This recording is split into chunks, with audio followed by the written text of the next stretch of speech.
Alors, c'est la vidéo numéro 4. On est sur la fonction qui a x associe x2 moins x moins 2 dans le cours exemple sur les fonctions de nombre dérivé, fonctions dérivées. On a vu déjà beaucoup de choses. Ceux qui ne voudraient regarder que celle-là, commencer par celle-là, je résume très très vite. J'ai d'abord des formes, j'ai trouvé les racines, j'ai la forme factorisée, et puis j'ai trouvé autrement la forme canonique, ça c'est voir sur les vidéos précédentes si ça vous intéresse. Ici, donc, j'ai pris des valeurs, on a expliqué à la calculatrice comment on faisait, etc., ou de tête.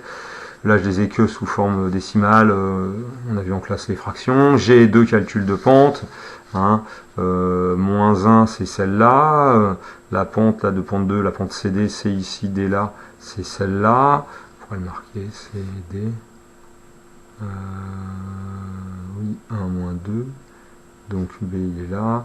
Bref, on avait un calcul de nombre dérivé ici. On a trouvé, alors c'est pas très intéressant, hein, c'est f' de 1 égale 1. Normalement, c'est pas toujours le cas. Hein. F' de 3, ça sera 5, sauf erreur. Alors, justement, qu'est-ce qu'on a dit d'autre?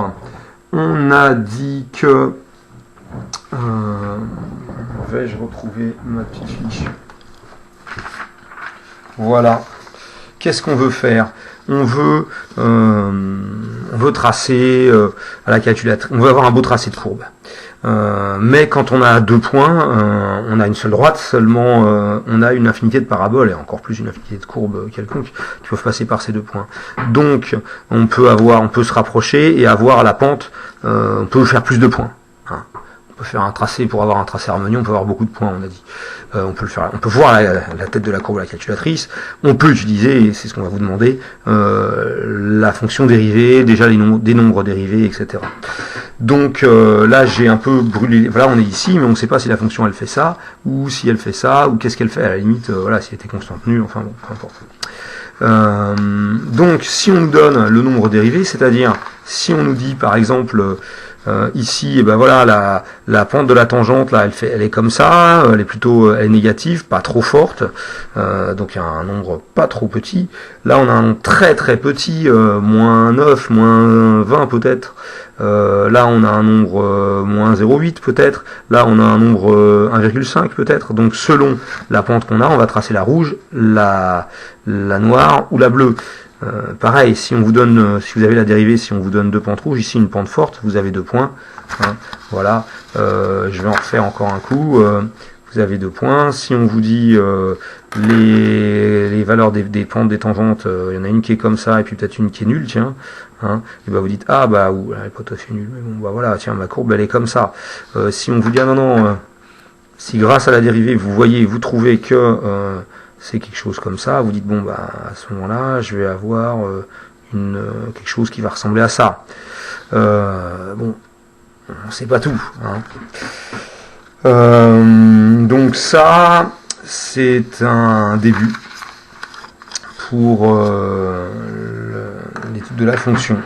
On a vu, donc j'ai brûlé les étapes en disant que f' de x était égal à 2x moins 1, qu'il y avait une formule qu'il faudra qu'on connaisse, mais d'abord qu'il faut qu'on comprenne avec deux moyens, soit cette expression-là, la limite du taux de variation quand je prends deux points très proches, donc de coordonnées x plus l'abscisse x plus h et x, f de x plus h, f de x pour les ordonnées, variation des ordonnées sur variation des abscisses. Ici en bas on va avoir par exemple si x égale moins 1, hein, on va avoir moins 1 alors là ça sent l'erreur, moins 1 moins 1 et ça va s'en aller, il va nous rester du h, hein. Ici pareil bien sûr il va nous rester du h, hein, dans la formule. Donc on l'avait calculé, on avait dit que là j'avais choisi la forme canonique pour changer, puisque vous aviez la forme développée sur le cahier, que les moins 9 quarts s'en allaient. qui nous restait A2 moins B2. A2 moins B2, c'est A moins B par A plus B. A moins B par A plus B, c'est moins 3,5 plus H, moins 3,5. Les moins 3,5 s'en vont, il reste H. Si vous avez des problèmes, là vous mettez un commentaire sur la vidéo, vous me posez une question en classe, sur l'ardoise, en fin d'heure, vous voyez, et je vous le détaille. Vous demandez en classe, je vous le détaille par exemple. Sinon, moi je dis A2 moins B2, A moins B par A plus B, donc ça moins ça, il va nous rester que H, par ça plus ça, moins 3,5 plus moins, alors plus H plus moins 3,5, les deux moins 3,5, ça va nous faire un moins 3, plus H. Les H sur H vont se simplifier. J'ai donc cette limite. J'ai plus besoin que H soit différent de 0. Le moins 3, à la limite, quand H s'approche de 0, moins 3 il bouge pas. C'est H qui bouge. Donc je peux sortir le moins 3 de la limite. Ça c'est un cours sur les limites qui est pas au programme. Donc je le dis comme ça vite fait. Ça peu importe. En tout cas, quand H tend vers 0, ça fait moins 3. Ça c'est f' de moins 1. Donc on a une autre façon de calculer. Enfin on a à calculer f' de moins 1 égale moins 3. Je voudrais le faire autrement tout de suite. Je voudrais le faire comme ceci. Je voudrais partir et vous me direz ce que vous préférez. Encore une fois, c'est bien, on peut essayer en commentaire en partant de ça, là, de cette expression là. On y va. Si je choisis x qui vaut moins 1, je veux f' de moins 1, c'est la limite. Je vais garder x', parce que quand je ferai le cas général, j'aurai comme ça x', x' tend vers moins 1, x' différent de moins 1. Ça y est, j'écris en montant, c'est pas terrible et vous voyez rien. C'est encore moins terrible. Bon, allez, on va s'appliquer un tout petit peu, même si on fatigue. Donc f de x', c'est pas f' de x, attention, hein, moins f de moins 1, et je vais retrouver moins 3 sur x', moins 1. D'accord? Taux de variation, limite du taux de variation, quand ces deux abscisses vont être très très proches, les ordonnées vont être très très proches, mais comment? Un peu moins, un peu plus que les abscisses, etc. C'est ce qu'on va regarder. En bas tout de suite, on remarque que ça fait x' plus 1, et x' plus 1, on essaie de se dire, oula, alors là, on peut le faire avec toutes les formes de f que l'on veut, canonique, factorisé, développé, mais mais f de moins 1, c'est 0, je voudrais vous le retrouver,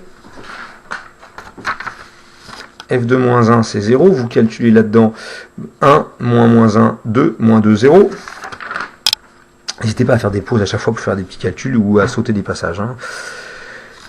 f de x', je vais vouloir simplifier du x' plus 1. Je pense à la forme factorisée. Je ne suis pas obligé, hein, encore une fois, on y arrivera d'autres façons, mais là ça va bien marcher. Facteur de quoi? x' moins 2. Moins 0, je l'écris quand même. Voilà. Et puis j'ai oublié toujours, mais comme j'en ai besoin après, je m'en rappelle toujours aussi. La limite. Quand x' tend vers moins 1. x' différent de moins 1 pour pas avoir 0 ici. Ça, c'est f' de moins 1. Donc, f' de moins 1. Je simplifie ici par x' plus 1 et je me retrouve avec la limite de x' moins 2 quand x' tend vers moins 1. Et cette fois, j'ai plus besoin qu'il soit différent de moins 1, j'ai plus de dénominateur.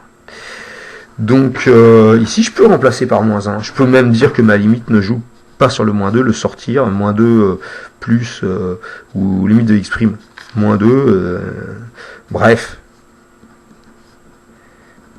Je retrouve bien l'expression que je voulais retrouver. Voilà. Hein, donc on a une pente. Hein, on a une pente moins 3 ici. Hein. Si j'avance de 1, je descends de 3.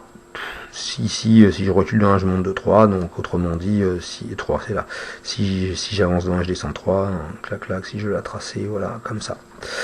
Bien, vous me direz hein, si vous préférez cette expression-là, ou si vous préférez cette expression-là, à partir de là, moins 1 plus h, limite quand h tend vers 0, ce serait bien de comprendre les deux. Si vous en comprenez, si vous en êtes à l'aise avec une, de toute façon vous avez une préférence, c'est bien. Et voilà. Alors maintenant, qu'est-ce qu'on fait? On va faire le cas général. Le cas général, attention, c'est là que c'est peut-être un peu le plus sérieux. Donc, on a deux méthodes à nouveau. Hein. Voilà. Moi, je vais faire ça et ça pour retrouver ça. Et puis, après, je vais revenir un petit peu sur les formules où je vais voir. Bon. Donc,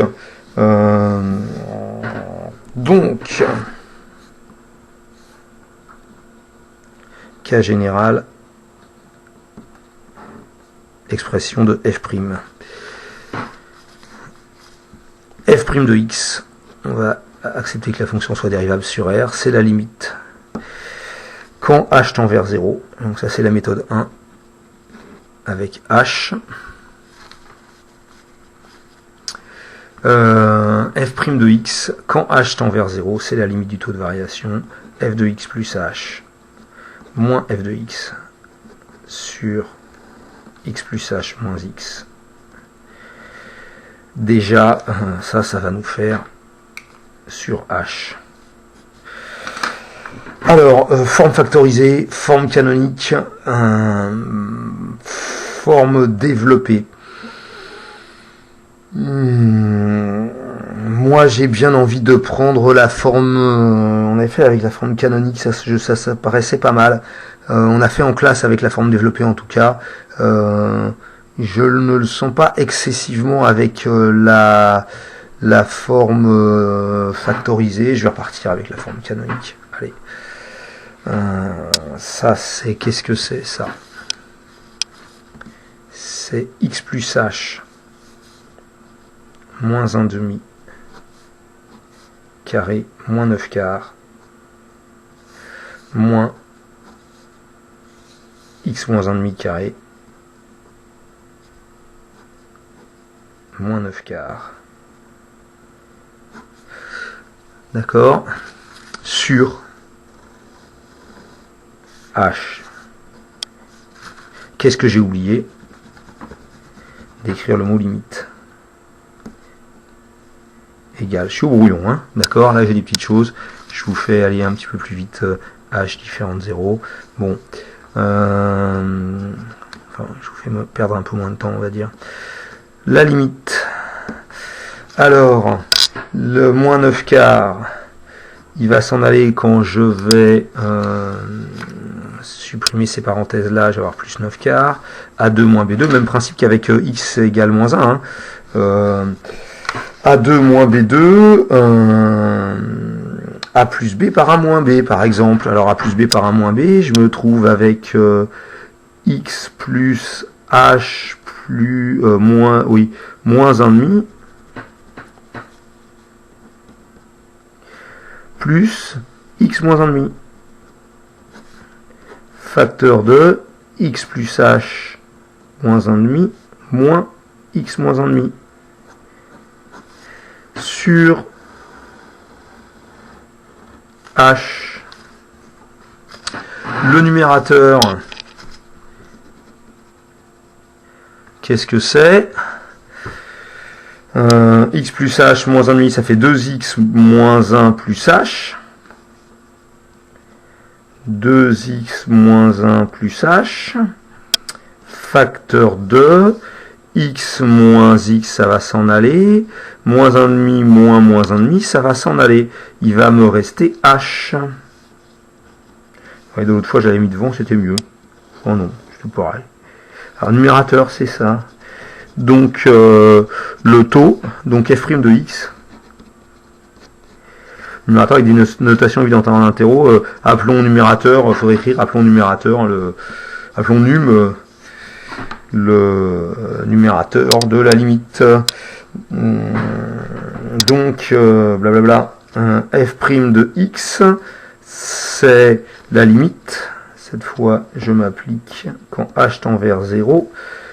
J'ai simplifié par h, j'ai plus besoin que h soit différent de 0, de 2x moins 1 plus h.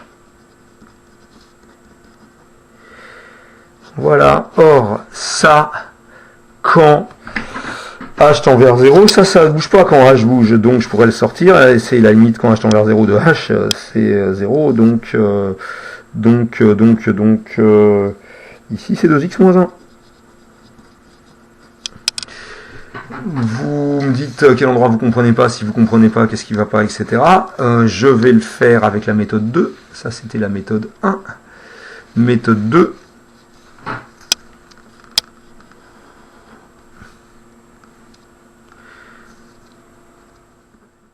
C'est x' tend vers x. F' de x, c'est la limite f de x' moins f de x sur x' moins x quand x' tend vers x, mais qu'ils sont différents, pour pas que le dénominateur soit nul.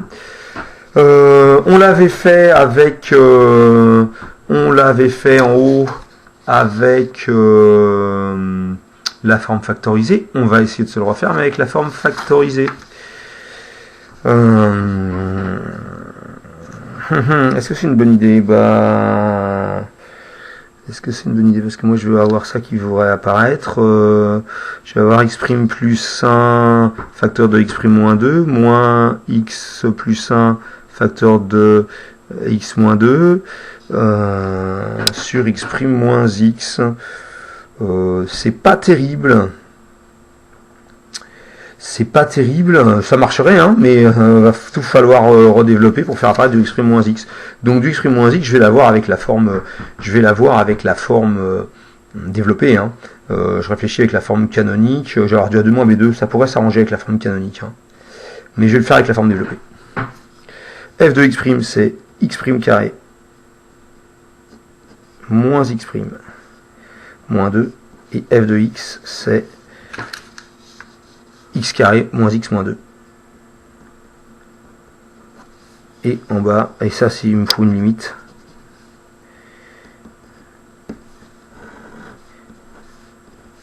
Je vais faire pareil, num. Je vais me garder un peu de place pour que ça tienne sur la feuille. Et le numérateur, x' différent de x. Le numérateur, qu'est-ce que c'est? Alors, j'ai A2 moins B2. x' carré moins x carré, et j'ai moins x' moins x. Ça, je peux aussi dire que c'est x' moins x facteur de x' plus x moins 1.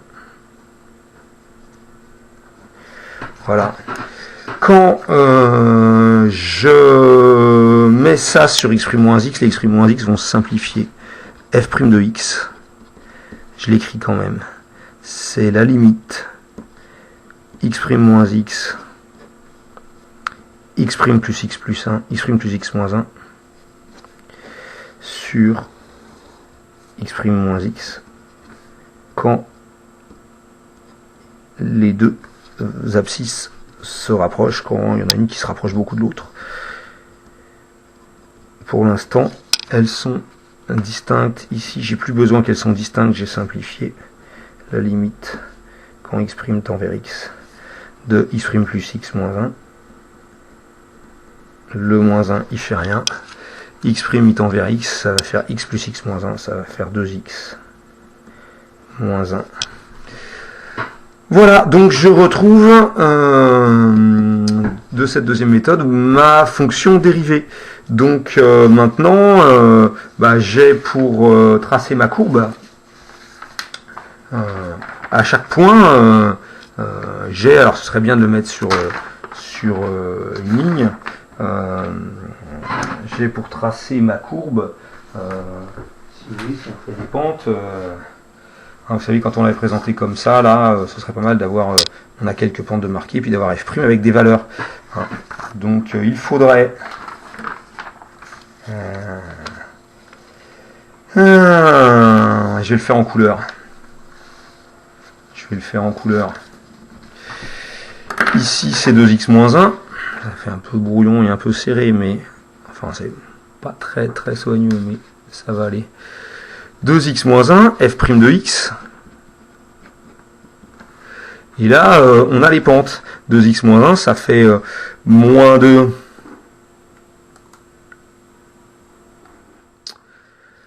Donc 2 fois moins 2, moins 4, moins 1, moins 5. Donc là, on a une pente moins 5 sur ce point-là. Là, moins 1,5, on a une pente...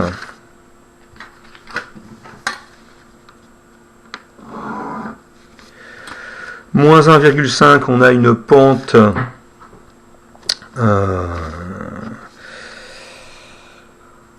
on a une pente au moins 1,5, 2 fois moins 1,5 ça fait moins 3, moins 4.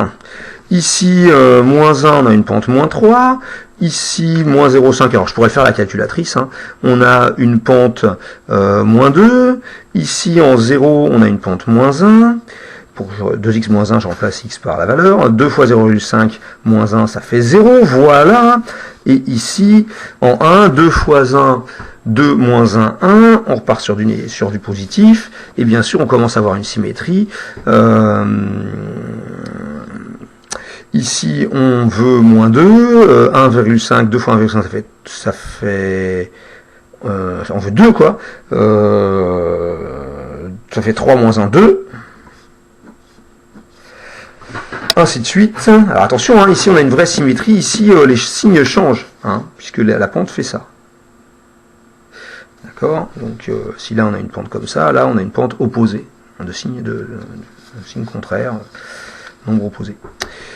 Donc vous faites les calculs, vous allez trouver 3, vous allez trouver 4, et vous allez trouver 5, on vérifie, 2 fois 3, 6, moins 1, 5, c'est ça, ça marche.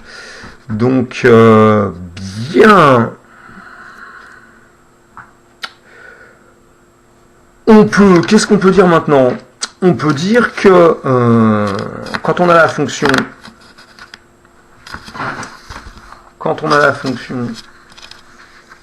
f